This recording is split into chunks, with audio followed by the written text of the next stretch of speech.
to Rockin' Kentucky Blue, the podcast where we are serious about our Cats. Join two card-carrying Blue Rockin' members of the Big Blue Nation as they keep you up to date on the latest happenings of the University of Kentucky Wildcats.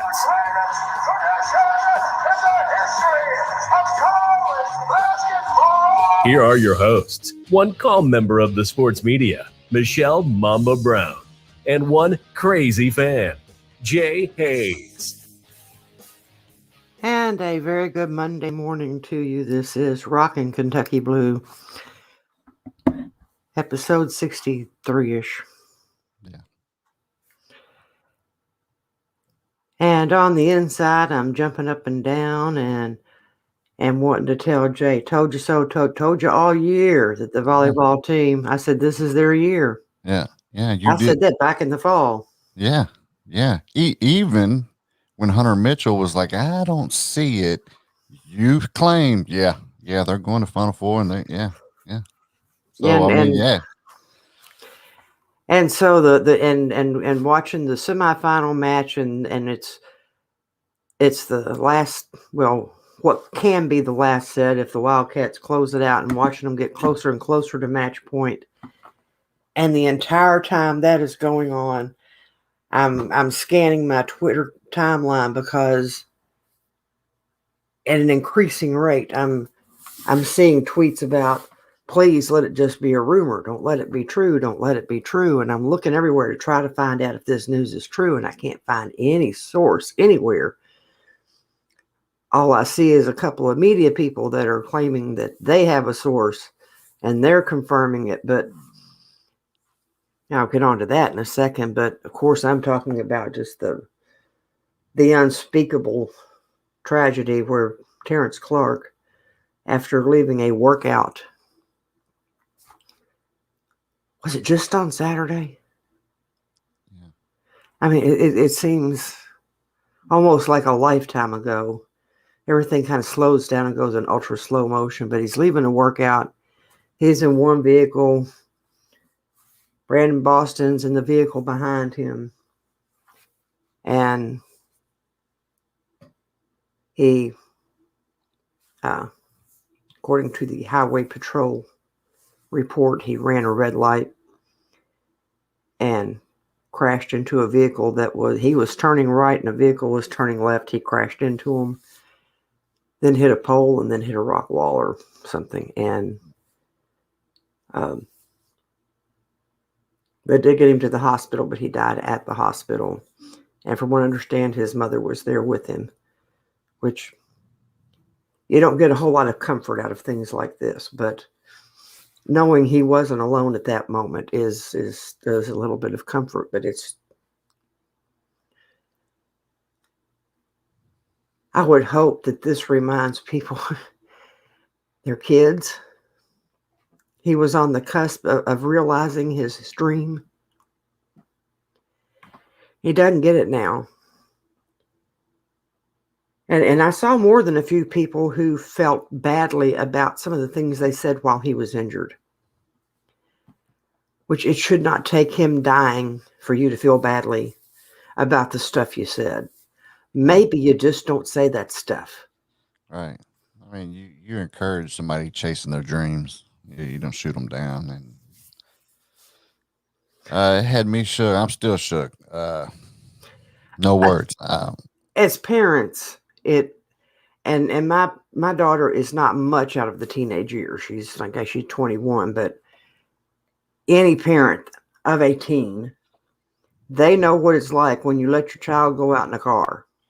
Yeah. The first time that, and then I guess on the upside, my daughter still doesn't have her license, so I don't have that. She's going to wreck herself, but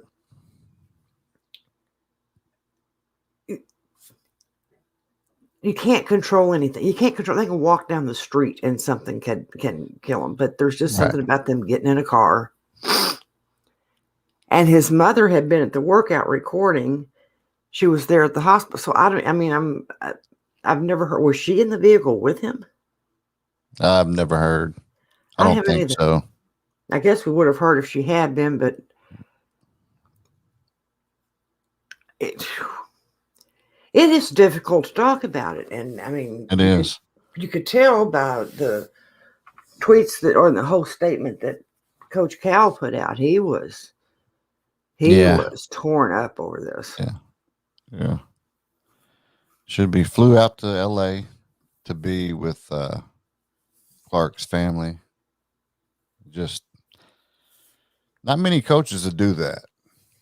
And just if they, stay here as long as they may possibly need something, and open-ended about whatever the something is.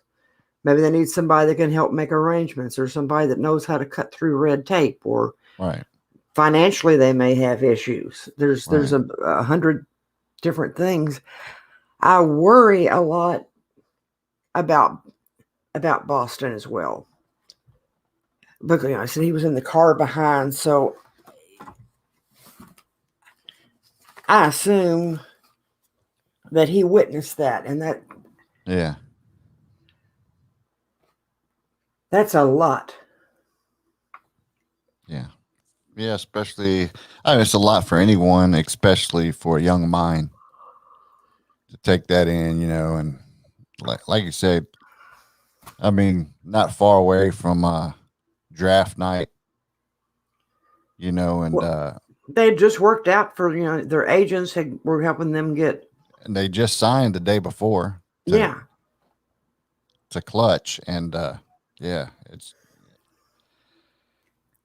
can't imagine. I just saw what their family is going through, and just such a bright young man, just smile. And I mean, and that was the other thing. Everything you saw online, every picture that somebody had was him smiling when he was injured. Who was the first one to jump up and cheer his teammates? Right. Or that one shot that Olivier Sarr missed to win one of the games, and the first one up there. I mean, because Sarr was just totally dejected, and Clarke was right up there lifting him up. Yeah. And the outpouring from basketball programs across the country. Yeah. I mean, Coach Mike at U of L, very, very lovely statement. Yeah. North Carolina basketball. I mean, it was just like one program after that. Tennessee, even. Tennessee people. Ball hoops. Yeah, I mean, a lot of people, because it's at the end of the day, it's more than sports. So, and Brad Stevens at the Celtics can because this is a Boston homeboy. Yeah. And the Red Sox did a tribute to him before their game yesterday. It's just. Yeah, when he got to Kentucky, I made a thing for him, the Fresh Prince of Kentucky, and with his mother, explaining why Kentucky. You're not a Duke kid, you're a Kentucky kid, and it's sad. And the players organized their own candlelight tribute to him outside of the Joe Kraft Center. And listening to Keon Brooks, I thought held it together pretty good. He focused on all these positives, but Jacob Toppin, he was Lance Ware, those two. Okay. Trying to cancel the show. Jerry wants to say hi. Look, you want to say hi? Say hi. Oh yeah. Now you're gonna be camera shy. Yeah. But I mean, these players were just, and I think possibly,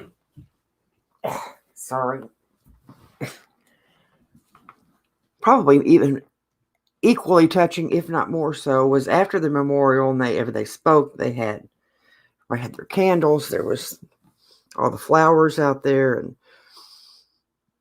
and the fans that came to join in on that, and then they finished it, and the players went back inside the Kraft Center. Some of the fans went away, but probably more of them just stood there. They got a little closer to the memorial, but just not a word from anybody. And then a few minutes after that, some of the players came back out and just shell-shocked is the only thing that you could say. Right.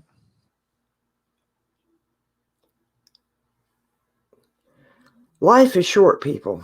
Yeah. Life is short. Right. Life is precious. And quit wasting it on being hateful to each other. And Clarke's name has an E on the end. If you don't mind, if you're going to talk about how much you admire him, spell his name right. Right. I know it sounds like petty, but he deserves that much. He deserves you to take the time to learn how to spell his name. Right. Oh. Yeah, he will be missed and never forgotten. Forever a Wildcat, if you will. I'm hoping that they do a ceremonial draft pick with him. I mean, he don't know where he would have gone in the draft, but he was definitely getting drafted. His agent said, he told Cal shared this and said, he was definitely a first rounder. So I'm hoping that they do something, for him in the draft here in a few months. So, or somebody burn a pick, if nothing else, and give him that contract so his family gets that money. Something. I mean, not telling you what to do, NBA, but I think that most of you got plenty of money that you could do that. Right. And I think they will. I mean, the outpour was really big for Terrence. I mean, it was like the websites, any basketball website across the country, right, had something to say, and I'm like, that's a big impact for a 19-year-old, right, who never played a day in the NBA, right, touched a lot of people, which again tells you a lot of eyes were on him because exposure from Kentucky. Yeah. He had his youth stuff, but you get to Kentucky, your name is out there. Right. And everybody knew we were playing pretty good. Then he got injured. Yeah. And the wheels fell off the bus. You can't help but wonder what if. Yeah. And I don't think, well, I guess maybe the last game when he got in, that might have been the only game of the season that we had everybody at full strength. Yeah. Which would have been the only game that Keon and he played together.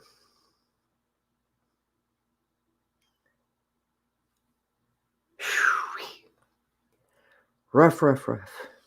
Yeah, I had no words. I just can't believe it. It's just but here is my issue, because this drug on for probably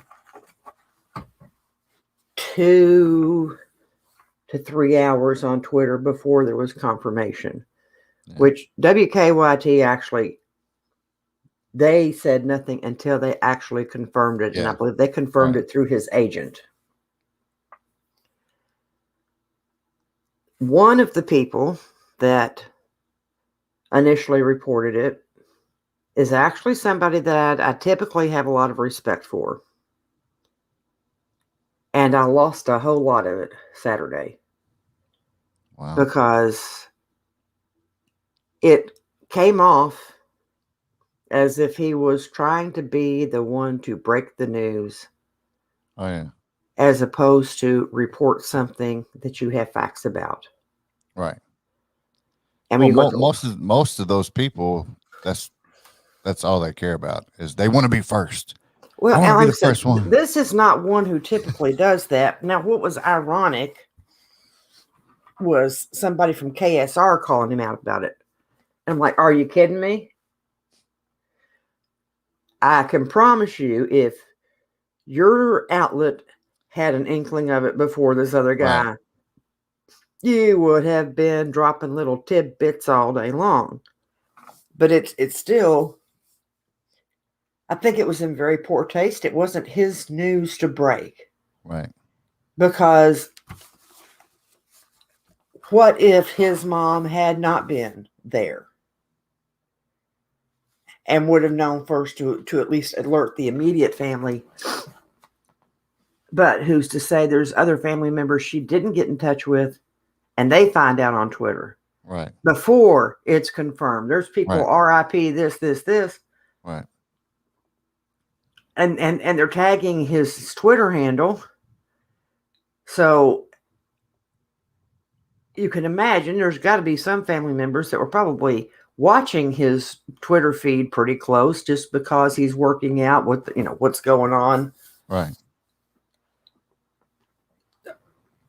It kind of made me sick. There was nothing to be gained other than to get a bunch of people going to your website to see if you're posting updates. Right. And then come, oh no, I'm sorry. I wish it was just a rumor, but it's true. Well, how do you know? Well, I have a source. Yeah. Who's your source? They just told me it's sad, but it's true. Well, tell me who your source is. You could have said a family member. You could maybe your buddies with the agent. I don't know. Why would the agent call you and tell you anything? Right. It just how this particular person got the news. I got a source. Wow.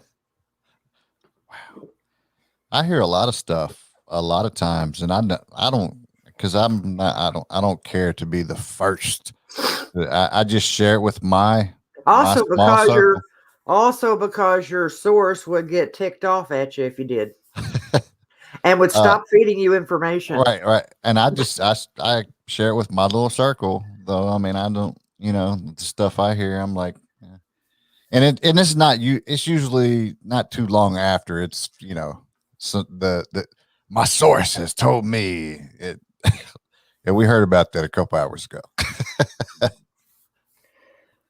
Anyway, so interposed with all of this, while that was all going on, like I said, I'm watching Kentucky volleyball, and they've already made history because they got to the Final Four. Yeah. And so they're Purdue, wasn't it? See, again, it's just like a million years ago. Was it Purdue? Washington. They played Purdue the round before to go to the Final Four. Right. So I told you, it all just kind of jumbles together. So they get Washington. They win the first set. Washington comes back, wins the second set. And as I had told Hunter before he even put out his analysis, I said, the one thing you do not want to do with Washington is go to 5 sets. Because if you look at their record this year in 5-set matches, they'll kill you. I don't care who you are, they will kill you. And when they evened it up at 1, I'm like, oh no, I don't want to go to. Well, then Hunter tweets out, we don't want to go to 5 sets. True. Dude, I said that. Yeah. I tweeted that to you. At least quote my tweet. But I don't have a whole lot of analysis that's going to like turn heads, but I had one good point, and then he stole it, and he has everything. So, fight me, Hunter. Right. I did feel good for him because knowing that he covered and was that close to the volleyball program, I felt good for him. I was like, good. I asked him if he cried. He said, I got really excited, but I didn't cry. And I'm like, he cried. I bet he cried. I cried. I mean, it wasn't like bawling, but I had a couple of tears that just flew out of my, because wow. I knew they could. I thought they would, but to see it, you kept waiting there for a bit, just like, is it too good to be true? But they go on through Washington, and after Washington won the second set, they decided right then and there, well, it's time. And just bam, bam, bam. And the more they play, and they did this all year. It wasn't just in the tournament, but all year long. Now, I think they only lost 9 sets for the entire season and postseason. Yeah. 9. That's absurd. Because they did lose one match. So that was 3 of them in one match. I mean, that it's just because they had that little spurt going back in January where they just sweeping everybody. Yeah. Again, absurd. But the closer they came to closing out Washington, and the more frequent the reports came in, and then more sources that seemed to be, they were sources not in Kentucky media. They were sources from across the country. Different tweets that I saw. And I'm thinking, oh man. And then I sent you a message like, okay, you always hear news, a couple hours before I do. Right. Tell me it isn't true. It's got to not be true. I mean, I'm kind of thinking I believe it's true, but I don't want to believe it's true. And of course, where were you? You weren't there. Right. Well, after I heard, I'll be honest with you, after I heard that news, I was just shut off. No Twitter, no social media at all. I didn't even get to see the volleyball game. I just couldn't. I don't know. I'm still shook over the whole situation. And so I was just shut off. I haven't been on social media at all until today. I just don't. I don't know. It's not like I don't want to see pictures and just I was just sick to my stomach for real. And so I just kind of shut off, to be honest with you. And so I had to go. By the time you replied, I was like, you said, I don't know. I haven't heard. And then right then that was probably about 20 minutes after I'd heard the confirmation. I was like, well, it is true. And so it really made it was so strange because on the one hand, it's cheers because the volleyball team is doing it. And on the other hand, it's tears because there's this life that's taken weight and you feel guilty because you're cheering. Right. But then if you just let the tears take over, then life goes on. And so Saturday night was just like one of the more, it couldn't be, no, Saturday night was national championship night. So it had to be on Thursday night, all this happened. Had to be Thursday. Yeah, I think it was Thursday. So it all gets jumbled up. I mean, I think it was a family member of my own, but because the national championship was Saturday and it was Thursday because they had the vigil on Friday. Yeah, that's the last several days. They're all together. And like you said, it was cheers and tears. I mean, it was just, you felt good for UK volleyball and just what you. And then they get to the national championship, which, by the way, was played on a Saturday night at 8:00, which the NCAA claims you can't have championships on Saturday nights at 8. Oh, is that what they claim? That's how come they don't have college football playoffs on Saturday. That's how come they don't have. Yeah, that's why you got to have the title game in basketball on a Monday. Because everybody knows that's the night to keep everybody up till 1:00 in the morning. Yeah. Because you don't start the game. I'm sorry, you don't start the broadcast until 9. The game doesn't tip off until close to 9:30. Right. Why? But that's another thing altogether. So we get to Saturday, and a little bit of the shock is wearing off. And as I understand it, the volleyball team had something kind of special planned for their player introductions. And that was the exact moment that ESPN decided to have technical difficulties. So we did not get to see the player introductions for Kentucky.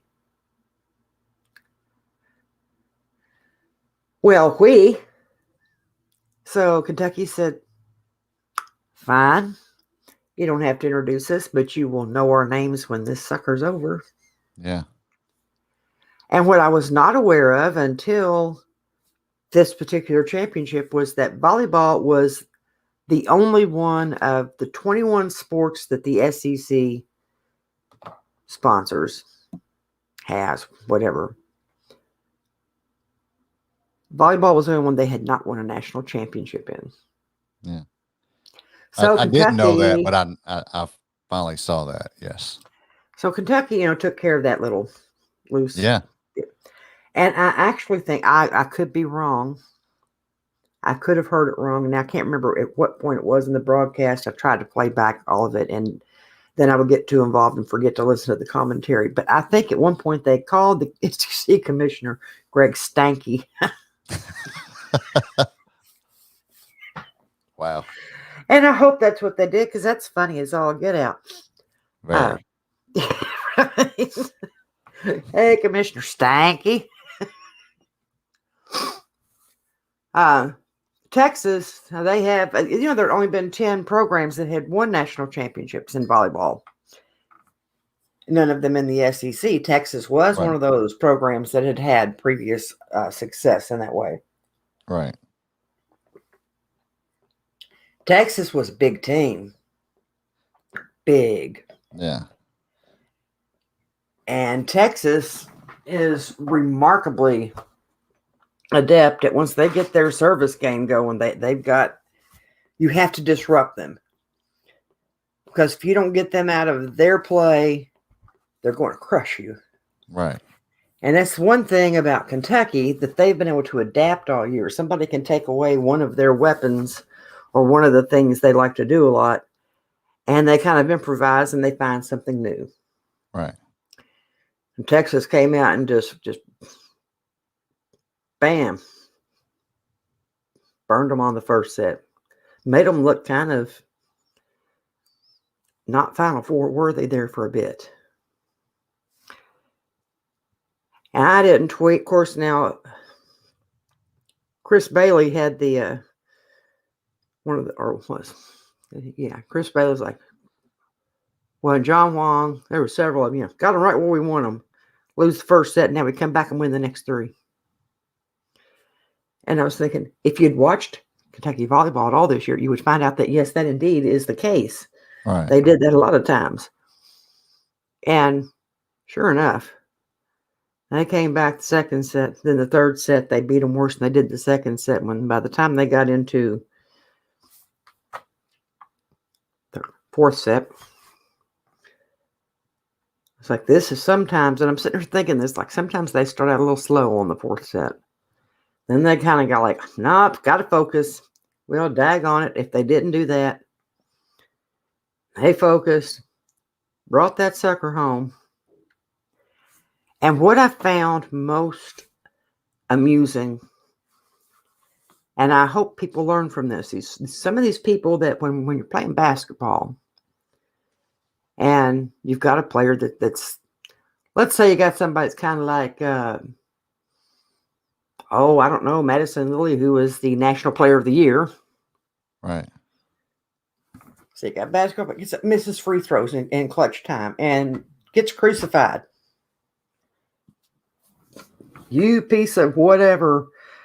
You're a dumb this and that and whatever, and because you can't hit a free throw and you think you're going to make it in the NBA and blah, blah, blah, blah, blah.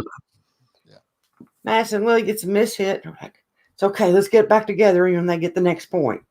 Or Avery Skinner gets blocked with one of her attempted kills and it comes back in her face, gets stuffed.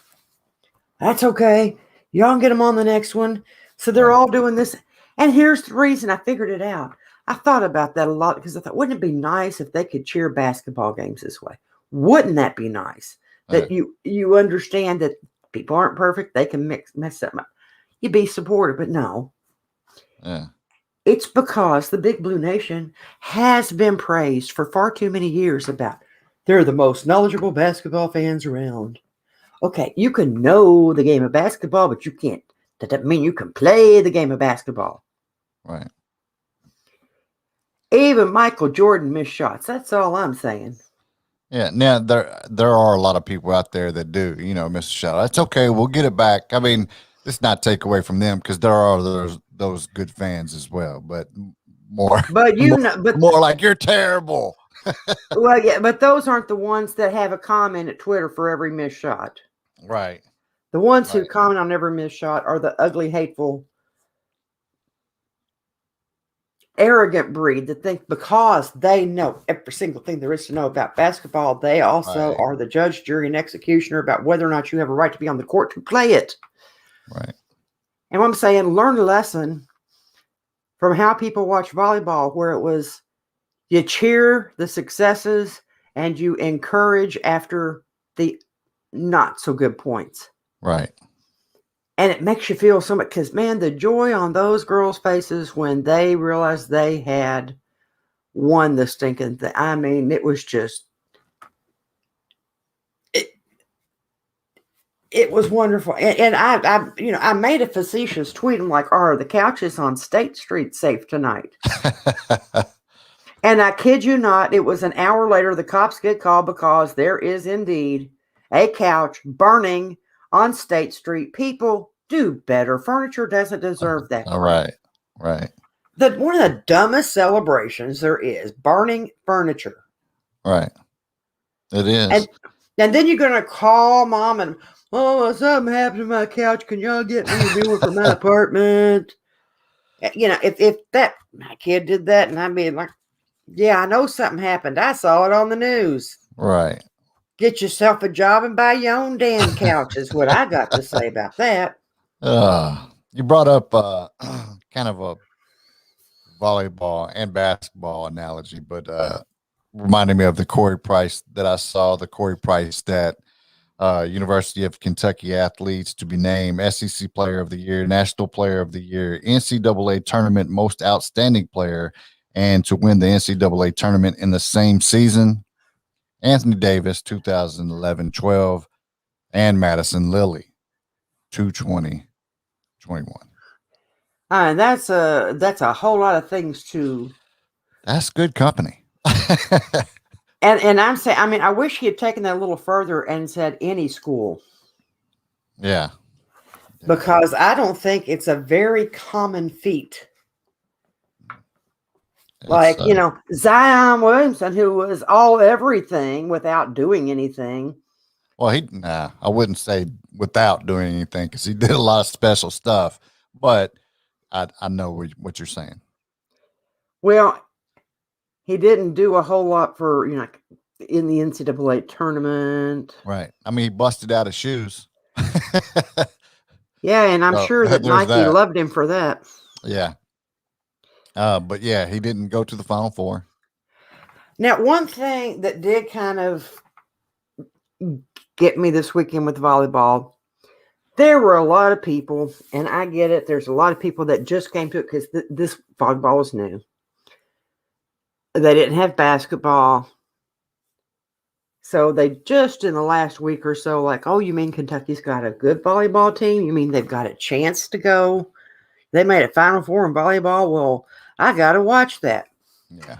And so, of course, they're tweeting things, but there's the big group, like, I don't know a thing about this sport, but this is fun to watch. And I'm hoping that carries on into future seasons. Right. Because it is fun to watch. Like I said, there's no downtime. And of all the reviews, and I saw it because I watched more than just Kentucky's matches. I watched as many of the matches as I could squeeze in. Right. And there were a lot of reviews because of coaches' challenges. And I only know there was only one review that I think they got dead wrong. That was one against Kentucky. And a lot of people thought that was dead wrong, not just Kentucky fans. And there was another one I think it was a match Nebraska was in. There was one that was iffy. But when they do video review, they get it right. Right. So that's one lesson that the college basketball officials could learn from. But like I said, there's other people, and I know they learned a lot about volleyball, and the only way to really, really learn it is to watch it season after season after season, because you'll pick up more that way than if you try to read about it. It doesn't make sense, but when you watch it and then you hear the call, you got to listen to the commentators. And other than Paul Southern, other than him going libero, which is just wrong,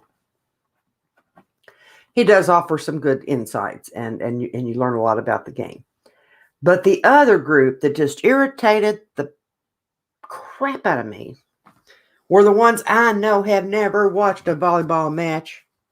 I know this because I've talked to them because I've talked to them in person, and this is like in the last 3 or 4 years.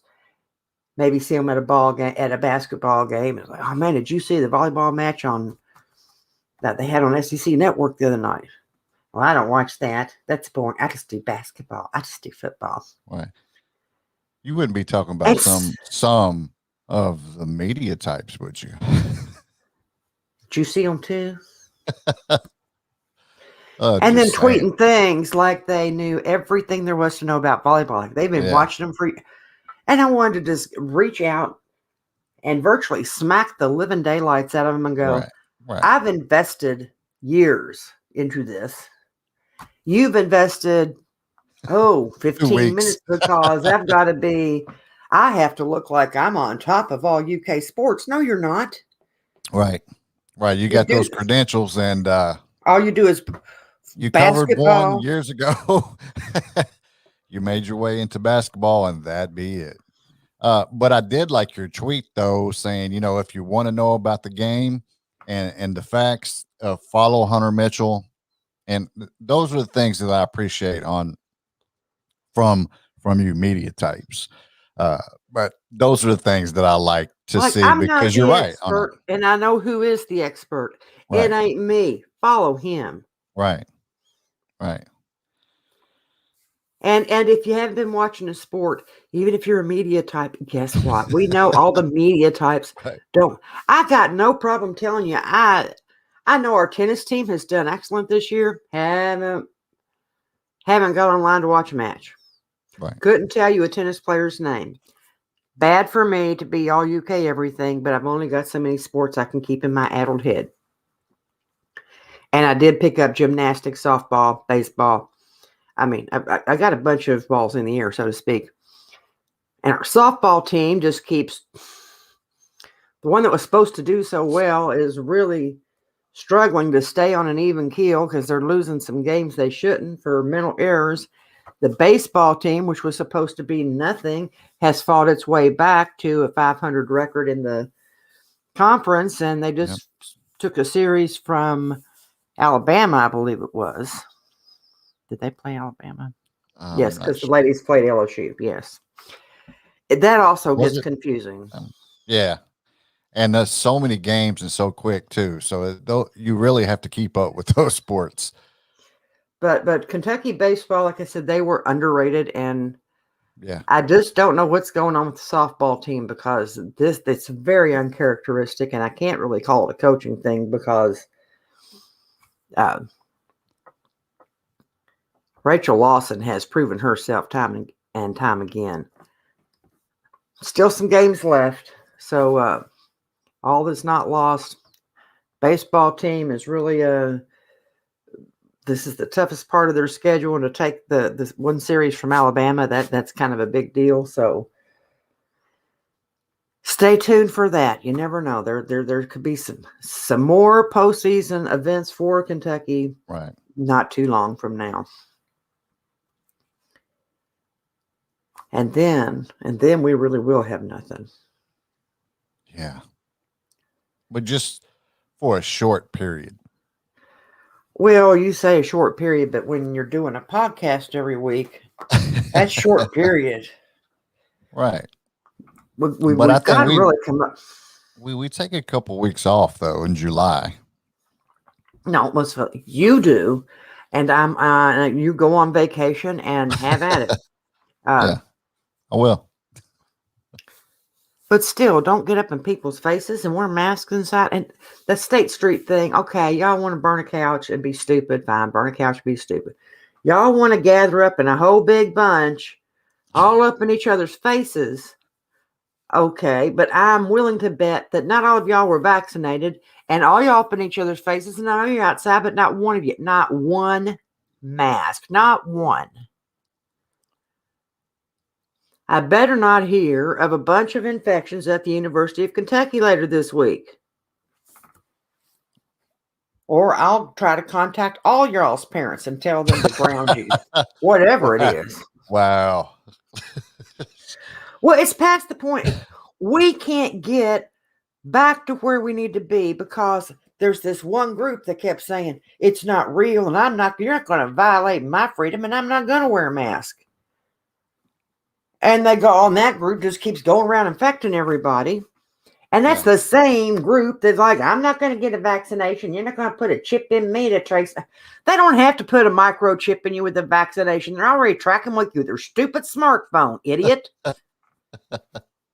You just sit there and tagged your location in 4 Instagram pictures.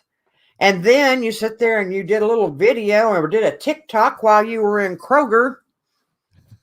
And now you're broadcasting, doing a Facebook Live from the parking lot, and you're worried about a microchip finding out where you're going?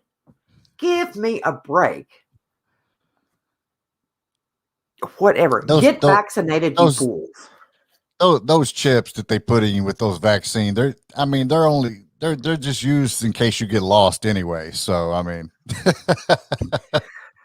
so don't worry about it. Oh, here, those chips will tell you where you left your car keys. Right. So maybe you might want that because that's useful. Right. Because you don't always think to look in the refrigerator for your car keys until you've looked everywhere else and you open the refrigerator because you haven't looked there and for some reason your keys are in the refrigerator. It happens for some people like that. I'm not saying that, and I'm not saying I ever found my phone in the refrigerator. But you're saying you found your phone in the refrigerator. I can tell you that if you refrigerate your phone for at least 30 minutes, it's still safe. Yeah. So does it help the battery at all? All I can tell you is I have like 2 feet of counter space.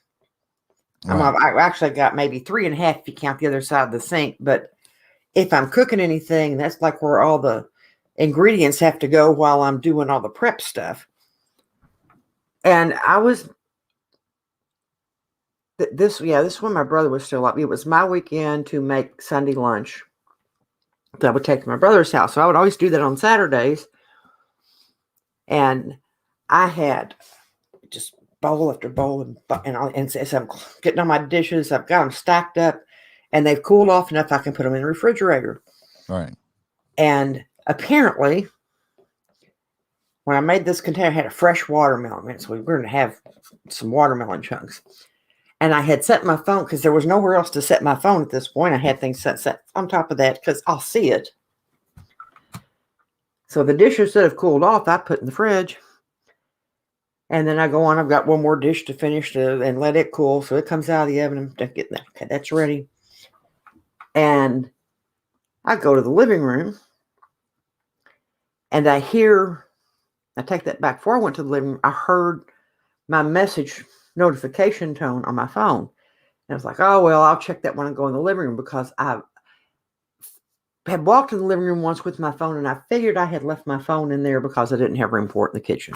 Right. Well, I come back, finish up things in the kitchen, go back to the living room, and I hear really, really faint. And I'm like, what's not here? And I slip down the couch cushions, mate. So I tear out the couch cushions, rip up the living room, and still no phone. So I go walk around every room. What's in the bathroom? What's in the bedroom? And I go through every room of my apartment, which is not many. And I go to the kitchen. I mean, I look on top of the refrigerator. I look all these places that, all the like my canisters. It's got to be here. And I keep hearing the really weak notification, ding, ding, but really muffled. And I'm like, it almost sounds like it could be in the refrigerator. And I thought, well, that's stupid. And I opened up the refrigerator door and there, sitting on top of the container of watermelon, was my phone. Wow. Yeah. So what happens? Wear your mask, you imbeciles. Wear your stupid masks. Not wearing your mask, that's almost as stupid as the overrated chant. Does anybody understand how stupid that chant is? It is. Think about it. You come in, you've got, say, the number 1 team. They come in to your venue here, they in your house. You beat them. play the games of your life, and you beat them. And the people in the stands go, overrated. Right. Okay, if they were number one and you say they were overrated as number one, then that means what you just did, you just diminished your accomplishment by 50% at least. Yeah. I would say underrated. They should have been number one with a bullet. And we beat them. How great is that? But no, you're saying they're overrated. So you're like, well, how bad are y'all then? Yeah.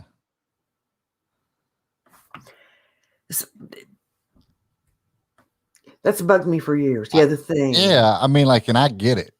And I'm right there with you, but it's trolling that team, really. And that's what it's for. You know, it's trolling your own team.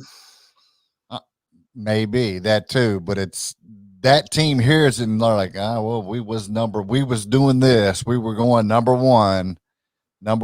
And no, you was how about you wasn't number one.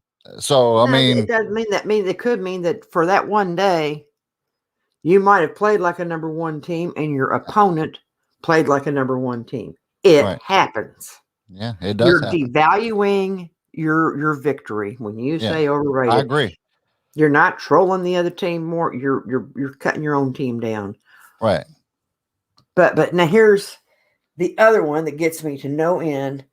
Well, he's given 110%. He cannot give 110%. It is absolutely impossible. If you give all that you have, it's 100%. That's all that it is. I mean, it can never be more. It can't be more. Right. The only time that you can have like 110% or 115% is like if you're measuring an increase of something. Something increased by more than 100%. It was 110% of an increase. But when you give all you've got to give, you're giving 100%. You cannot give more than 100%. If you've got more to give, you weren't giving 100 in the first place. Right. I mean, they're just saying that he's going beyond. You know, it's just a saying. I know it's just a saying. It's a saying. It's a saying that is totally inaccurate and impossible. That's like saying Kentucky fans are 25-8 instead of 24-7 because it just means more. It's just a saying. Well, first off, you said they were 25-8, and I had no clue what you meant, so that was too obscure. And it's just more than 24/7. It's not more than 24/7. It doesn't mean it literally. Well, what I'm saying, you can't, because then you get somebody. I'm going to give 150%. I'm giving 200%, and I've heard that they do that. 10,000%. 1,000%. Oh no, there was somebody giving 10,000%. You can't do it. Right. And every time somebody says I went out and gave 110%, I want to say, if you played harder today than what you played last week, it wasn't 110% meant you were lazy last week and you were only given 90. Right. Call it what it is. Yeah. But quit telling me. That's literal. And some of these sayings are not literal. Come up with something that can be. Like, if you want to go out there and say, I'm going to give all I got to give. Right. I'm going to push till I can't push myself anymore. I'm going to give 110%. No, that's not. You can't do it. I know. You can give all you can give. You can do that. You can push yourself as hard as you can push yourself. Yeah. Good. I can respect that. And I'm going to be like really cheering you on. But once you tell me you're giving 110%, I'm checked out.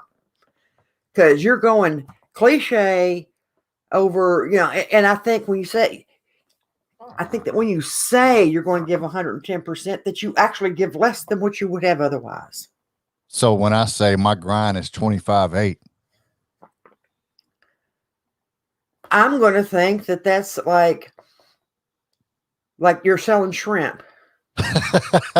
Right. It's just more. It's just it's more not than more. 24. It's not more more than 24/7. Because you can't do more. Right. That's true. I mean, good point. Good You point. can't. It's just a saying, though. It's just a saying, though. It's a stupid one. It's a stupid saying. I mean, there's even like 110% awards, which is stupid. So we're giving you an award for something that is humanly impossible. All right. Right. Well, maybe that's because maybe it's you gave 110, say you played 10 games. You gave 100% every time. So you get the 110% award.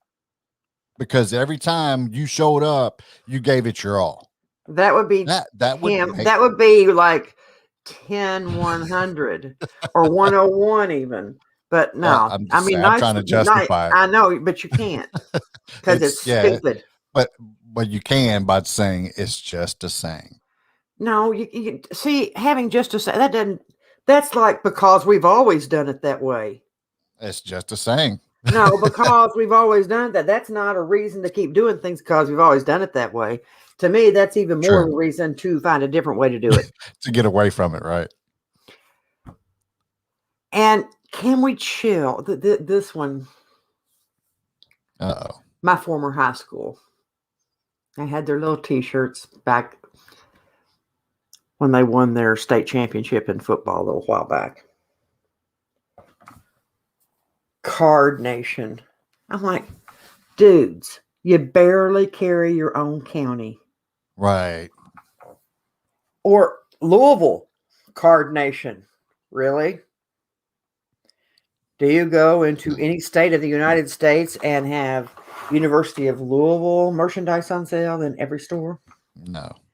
Can you just like drop into, I don't know, the Grand Canyon and go on a mule ride and somebody behind you is wearing a U of L shirt? Yeah.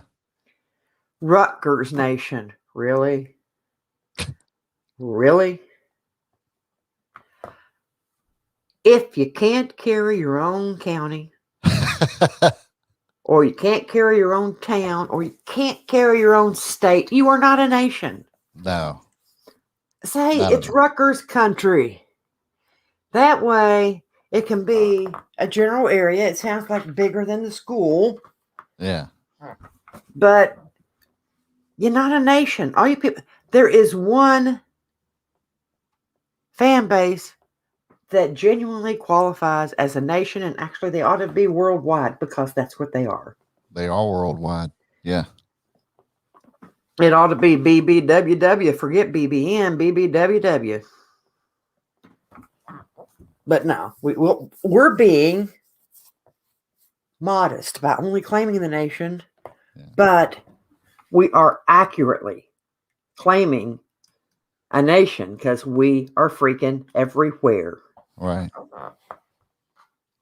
I'll guarantee you there's people in the town where Rutgers is that are Kentucky fans. Right. You can go to Japan and find a couple Kentucky sports bars. Yeah, that's the truth. Well, I mean, that like when I went to Las Vegas, we had to go to the actually off the strip a couple of miles. Blue something bar. Anyway, that's where they had a gathering the night before the game. Like 300 people in there. Yeah. And I said, all these people from out of town. I got, oh no, this is like a typical, little more crowded than a typical Friday night, but not by much. Wow. Everybody wearing, exactly. Big Blue Nation. They have a Kentucky sports bar in New York City. Yeah. There's a couple in Florida. I'm pretty sure I've heard of them in Texas. Yeah. You know, every time I go on vacation every year, no matter where I go, I always run into Kentucky fans walking through, and we see it. I'll see some. Hey! And see, there's an advantage to wherever you go, whatever you do. If you're rocking your Kentucky blue, you could be in like a Speedway. It wasn't exactly a Speedway, but a store like a Speedway. 7-Eleven. It wasn't a 7-Eleven. If it was 7-Eleven, I would have said it was a 7-Eleven. And why is it 7-Eleven if they're open 24 hours? But again, but they give 110%. Why are there locks on the door if you're open 24 hours? You know, lots of things to wonder about today. But on a road trip, probably going to a game, and stopped into a convenience store. And I mean, the line was so long. We'd already gotten our gas. Just wanted drinks, a couple of sandwiches so we can get back on the road. And I'm waiting. And I guess it's a local. And he's next in line. And he went, "Hey, go Big Blue." And I'm like, "Yeah, go Big Blue. Where are you from?" "Kentucky." "Then you come up here and take my spot in line." Moved me up 6 people. I got to check out next, and he went back to the end where I was because I was wearing my Kentucky blue. See, there's a lot to be said for that. Right. Oh, we missed something. There, coaching news. There you go. I wonder if you're going to catch on. Yeah. Wow, really? I Yeah, gave really. 110% on that. Coaching Yeah, news. yeah. I saw gave it my all. I saw how you added to the outline. Yeah. No, I did on the hard week. You did last what? Week, the hard week that we had I got nothing. I added to that. What did you add? Added a couple things to that. What did you add? I'd have to go look and see. You didn't add anything. I did. Yes, I did. No, because we took a week off, and I added the things as the rest of the week went on. You didn't add anything. I did add last week. Yes, I did. Maybe you put a period at the end of a sentence that I had typed in there. I mean, that's still adding. No, it's not. It's not. Anyway, I was not surprised. Everybody was acting like, oh, well, Cal knew the writing was on the wall. He had to get a whole new staff. He had to ditch all these people. Right. Has anybody paid any attention to any stories about Joel Justice in the last year? I know. He's been tabbed as top 40, under 40 for upward ascension of coaching. That's where. So you're going to think that Joel Justice was the problem? Right. He's the one been doing a lot of recruiting. Got a lot of big names in here. Yeah. And we wish him well. I mean, he's Tony Barbie doesn't get near enough credit for the X's and O's. Not nearly enough. Yeah. Defensive, very strong defensive mind. Yeah, I think he gets most of his credit on the defensive side. Which that's what he. Yeah, yeah.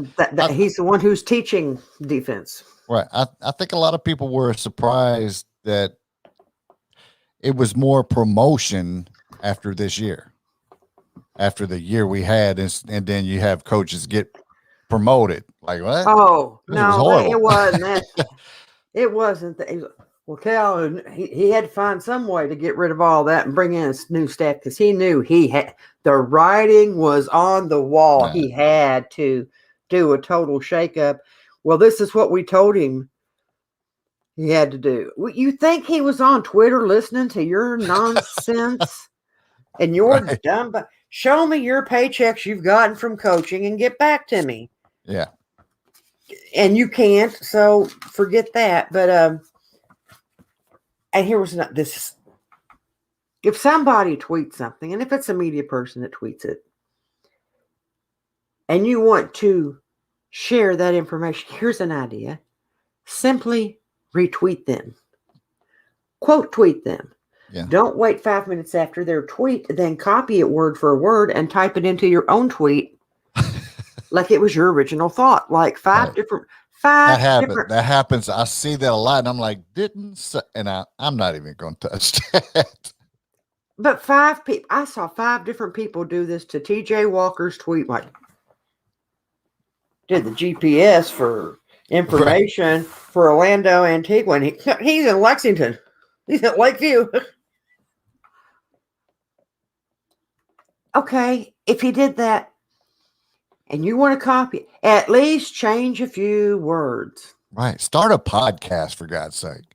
If you got all this information, start a podcast. Yeah, and there's one account. I'm not even going. I won't call it out because I don't want to give him attention because that's what he's after. But he does it all the time. It's like a lot of people do. I've always said, give somebody credit. Right. I will get what KSR one of the people at KSR did this. I had taken a picture while watching one of the 2015 games. It was 2015 because Karl Anthony Towns and Willie Cauley-Stein were in the picture. And I froze my DVR because the look that Willie Cauley-Stein, he had gone for a dunk, and he made the dunk. And he's as he's coming into the heaven. Well, behind him, Karl Anthony Towns is he was going to like follow up in case Willie misses the dunk. Yeah. But the look that he had, I was like, whoa. Right. It was hysterical. And I happened to freeze. My DVR got that. And I mean, literally like 5 seconds after it happened, I had that picture on Twitter. Okay, maybe 10 seconds because you have to wait for it to upload. And where I paused it, there's a little bitty green bar that kind of like from my DVR setting. It's there, just barely inching up on the picture, but it's there. Who cares? It's at the bottom. It doesn't interfere with anything. About 10 minutes after my picture, somebody from KSR, check this out. Check out the picture I caught with that little green bar at the bottom. Right. So I just replied with my tweet, which had been 10 minutes before, and I said, I didn't know you were in my living room and you could get my green bar when you froze it. Right. They I see Matt Jones do that all the time. He takes people's stuff and that's how he built himself. And gets their stuff off, it was their tweet, but he makes it his tweet. I see him do that all the time. Like, what, dude? Come on, man. I mean, give those people the credit, man. Come on, man. It doesn't hurt. That's sucker stuff, man. Well, it wasn't him, but it was one of his minions that took my picture. And like I said, I called him out right there. I was like, yeah.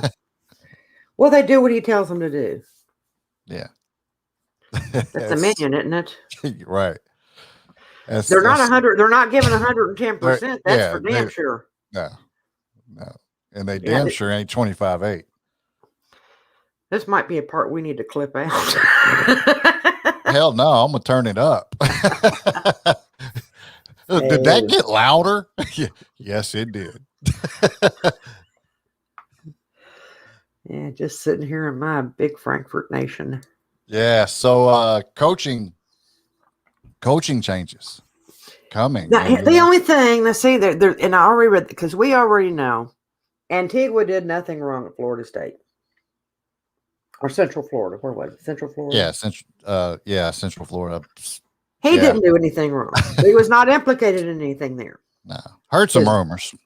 His brother, on the other hand. Right. A lot more smoke swirling around him. Not even a wisp of smoke or a single ember anywhere near Antigua. But as soon as somebody said he's coming back to Kentucky, you had the haters up. Oh, yeah, so he can bring his NCAA sanctions with him. Yeah.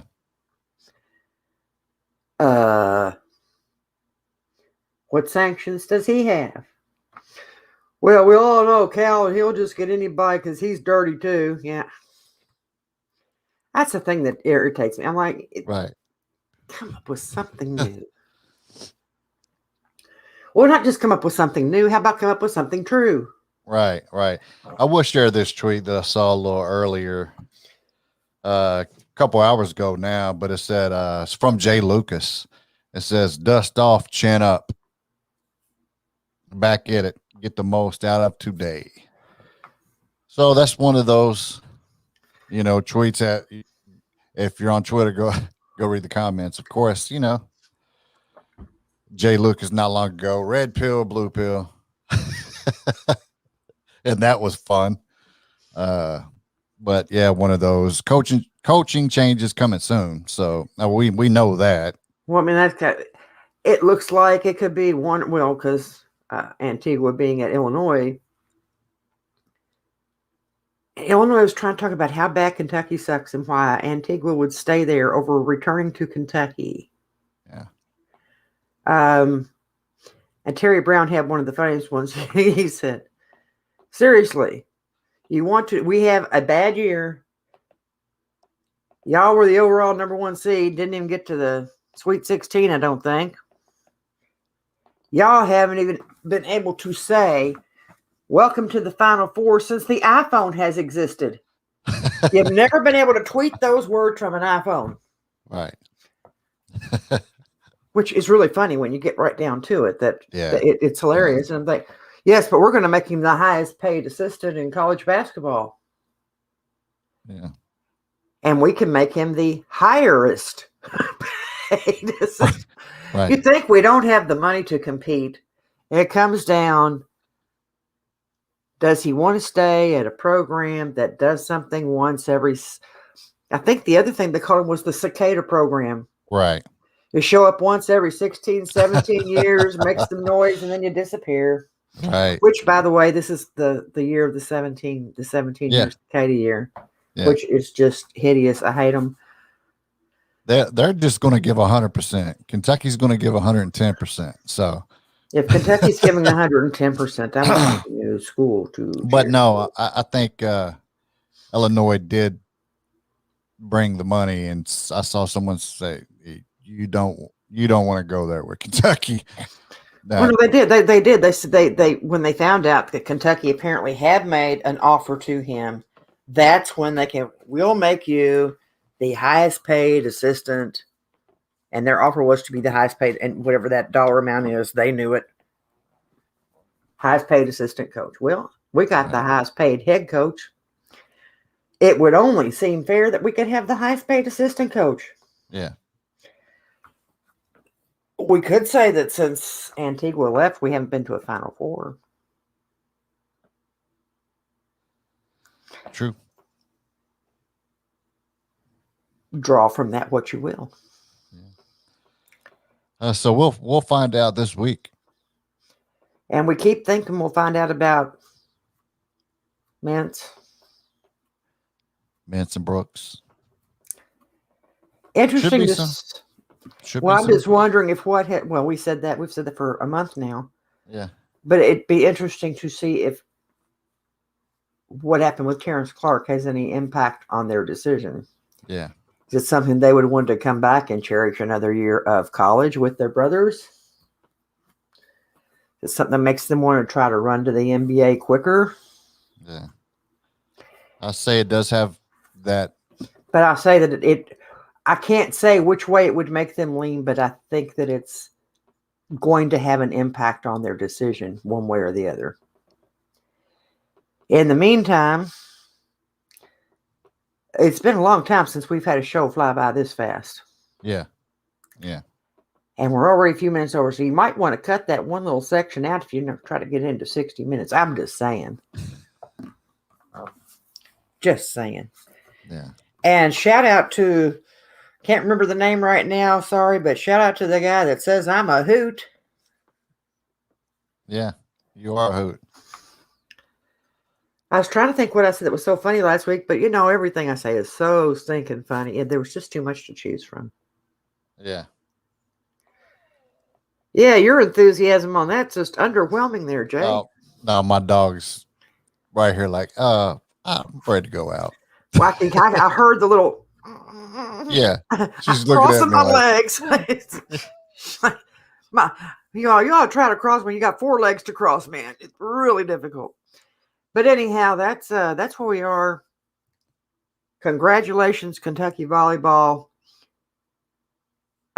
It's also the first year that Kentucky has had 2 national championship teams in the same year. So Kentucky Rifle was gracious enough to send out a tweet congratulating you. Welcome to the Natty Club. Right.